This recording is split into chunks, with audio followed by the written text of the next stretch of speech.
Kia ora, I'm David Chaston with 90 at 9, brought to you by interest.co.nz. This week, get everything you need to know in 90 seconds at 9 o'clock with news there's still no sign yet that the Chinese economy is back driving international trade.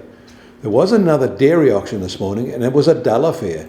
Volumes sold were lowish and the key whole milk powder price was little changed. Overall prices slipped 0.9% in US dollar terms and were down 1.3% in New Zealand dollar terms. Perhaps the only implication that can be drawn from this late season event is that there seems the resurgence in Chinese demand based on their food service sector is still quite absent.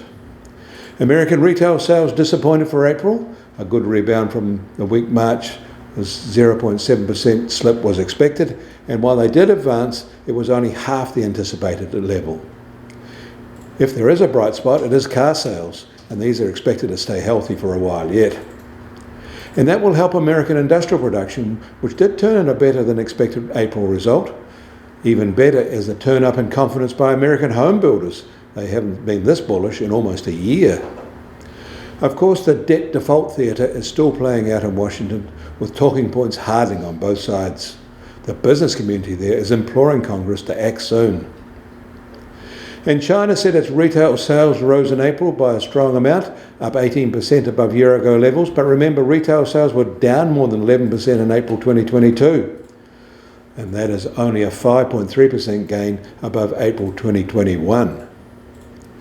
And while the rumours of new stimulus have come and gone quickly this week, local analysts expect the Chinese central bank to reduce interest rates again soon and loosen monetary policy following the April decline in lending to households.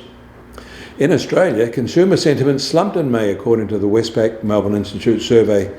It dropped by almost 8% from the prior month when only a 1.7% fall was expected. Since April, they've had another rate increase when none was expected, and they've had a budget that was seen as more restrained than expected. The sentiment result highlights continuing pessimism amongst households and especially low-income renter households. The US Treasury 10-year yield starts today at 3.55% and up another 5 basis points from this time yesterday. And the price of gold will start today at $1,989 an ounce. That's down $29 in a day. And oil prices are a bit softer from yesterday to be just under $71 a barrel in the US, while the international Brent price is just under $75 a barrel. And the Kiwi dollar is little changed against the US dollar and still just over 62.3 US cents.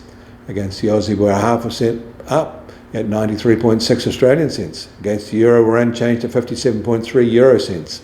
That means our trade weighted index is now 70.5 and up a mere 10 basis points from this time yesterday. Get more news affecting the economy in New Zealand from interest.co.nz. Kia ora, I'm David Chaston. That was 90 at 9, brought to you by interest.co.nz.